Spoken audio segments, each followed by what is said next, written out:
Hey Pre-Calc, I got a new video for you. It's over section 1.5, second part. We're still talking about complex expressions, except this time we're going to be solving equations with imaginary complex solutions, all right? Should be pretty straightforward because you guys already know how to solve equations, but alas, we shall get moving. So we're on page 63 again. We've got quadratic equations. I'm starting with number 39, and the task is to find the solutions of each of these equations. So we're just solving about 5 equations, and hopefully it'll be clear what we need to do moving forward beyond that. So when you see this, you've got a couple options. We talked about factoring, that whole idea of is 1 times 13. Are we able to break that up into factors that add up to -6? Okay? Well, it's pretty clear that you don't have the factors to make that happen. These add up to 14, these add up to -14. It's not factorable, but that doesn't mean it's not solvable. We can use the quadratic formula. All right, if you remember, the quadratic formula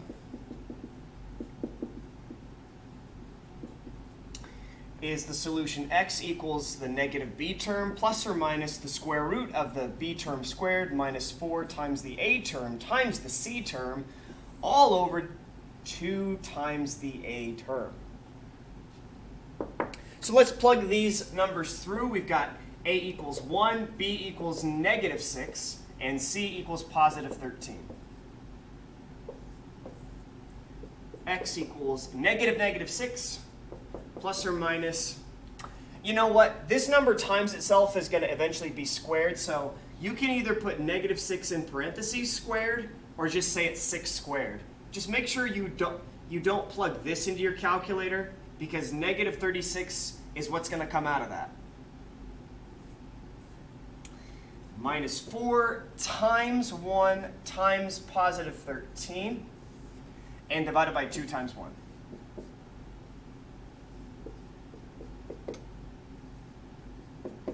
Simplify the thing that's inside the square root. By the way, that's called the discriminant. That's some good extra. What am I trying to say here?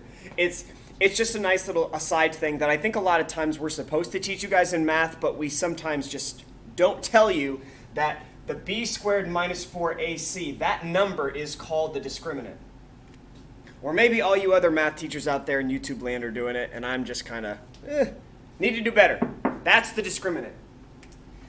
So this is going to be 36 minus 52. That ends up being 16, but it's negative, divided by 2. All right, no surprises here, right? We're in the section where we're solving equations with complex solutions. Hey, look, we've got a complex number. So, what you now know to do is call this 4i. All right? And then you can take both of these and split them apart into 6 over 2 plus or minus 4 over 2 times I, which reduces to 3 plus or minus 2i. And that's what your solutions are for this equation. X equals 3 plus 2i, x equals 3 minus 2i. Let's try it again on 43.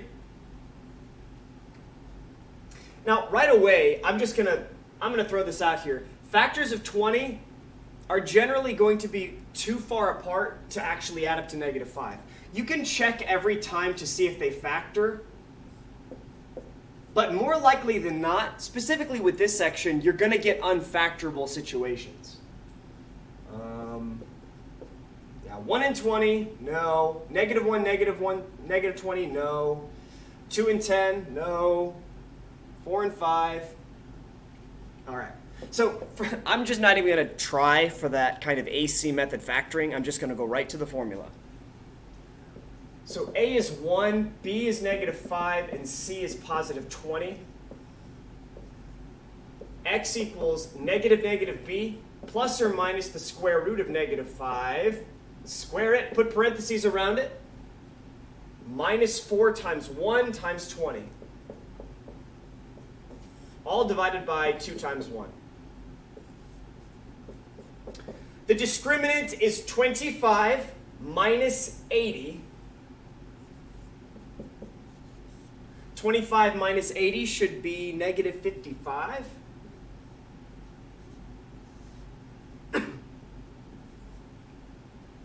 All right, and this is where I'm going to add a second kind of move that we haven't really talked about yet, and that's the idea of reducing radicals. If they have like a perfect square inside there, you should be able to factor it out. So you should be checking root 55. Root 55 is 5 times 11. And I know there's a negative right there, but there's no whole number, there's no real factor that comes out of it. We can just take an I out. All right? So it's root 55, but now instead of the negative inside the root, I'm going to put an I on the outside of the root. Generally, they're written to the right of the root, so try to keep in tradition with that, just so we're not having wonky looking answers. All right, it equals 5 over 2 plus or minus root 55 over 2i. It doesn't simplify any further than that. In fact, I believe this solution is also equally simplified.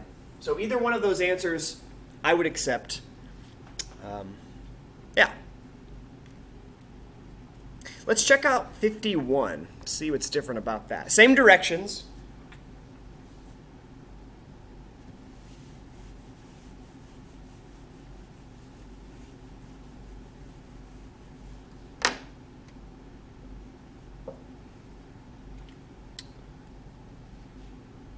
Oh, this is very different.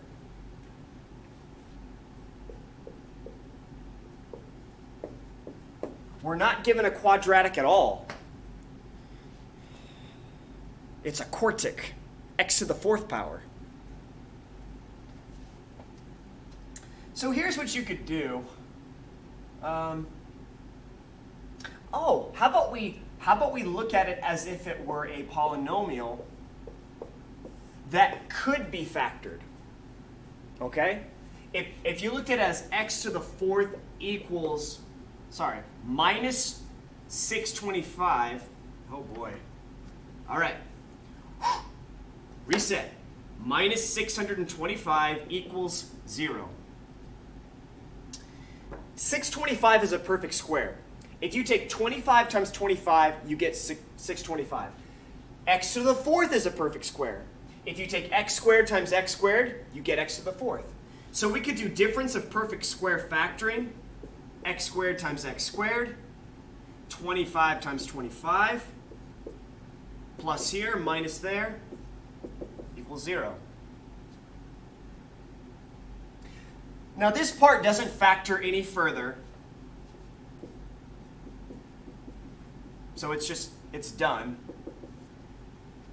This part can factor. It's x minus 5, x plus 5.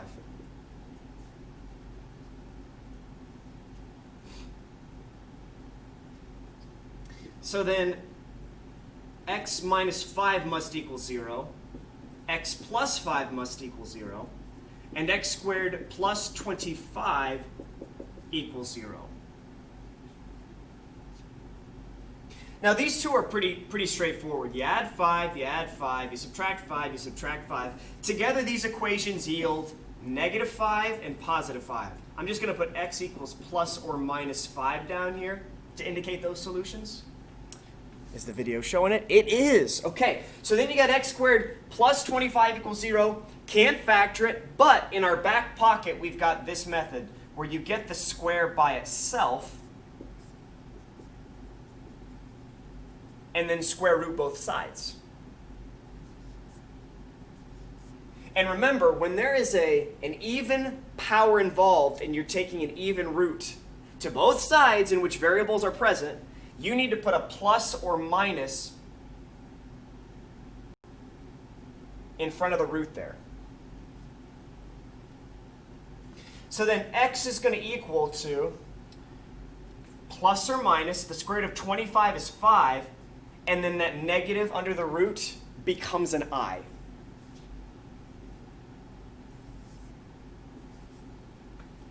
So you have 4 solutions, including the complex ones. 2 real, plus or minus 5. 2 non-real, plus or minus 5i.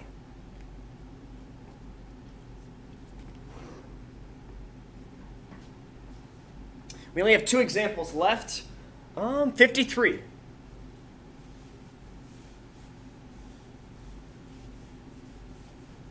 Again, same instructions. We're just finding the solutions to the equations, all the solutions. The complex ones included. And, we've got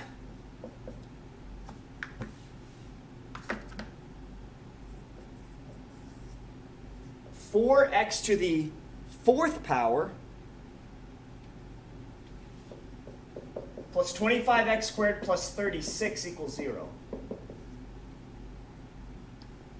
Now here's what you can do. This looks like it's got quadratic structure, but it's kind of got wonky. It's to the 4th power, to the 2 power. Sometimes people are much more comfortable saying, I want this to be a squared, an x, and then a constant. You can do that by doing a w substitution.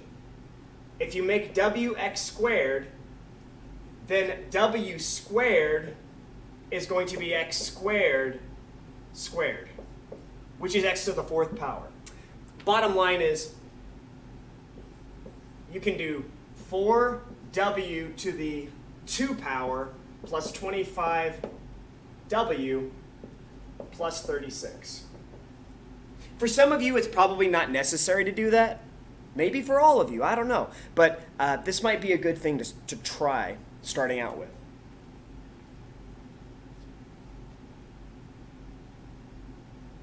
So as we've seen in the past, generally, aside from this one over here, they haven't been factorable. So I'm just going to go to the quadratic formula right away. Even though I see a perfect square here and a perfect square here, 2w and 6, but they don't add up to 20. Did I write this down correctly? Yeah, I did. Okay.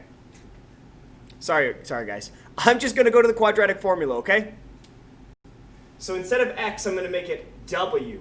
W equals negative b plus or minus the square root of b squared minus 4 times a times c all over 2 times 4. So if we figure out what this discriminant is, it'll be plus or minus 625 minus whatever 360 times 16 is. 576. I'm going to check it on the calculator. It's 576. So it's 625 minus 576. Which is root 49. Interesting. This was factorable. Because here's what we're going to get. We're going to get w equals negative 25 plus or minus 7 over 8. These are real solutions to start out with.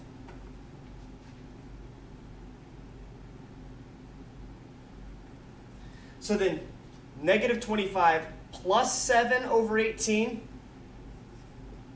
Here, I'm going to...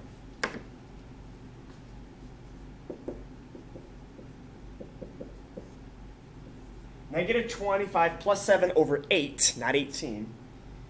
And w equals negative 25 plus 7. Forgive me.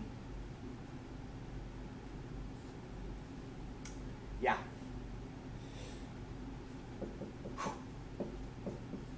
W equals negative 4. And w equals, let's see, negative 25 plus 7, that's going to be negative 18 over 8, which reduces to negative 9 over 4. All right, so now go back and replace your w with x squared. So this w is now x squared equals negative 9/4. This w is now x squared equals negative 4. So you can square root both sides, make sure you put a plus or minus on both sides. X equals plus or minus, this is going to be root negative 9 over root 4. The reason why I separated it is because they're both perfect squares. X equals plus or minus root negative 4. Everybody's a perfect square, but they all have i's, so you need to take the I out. So it's 3i over 2.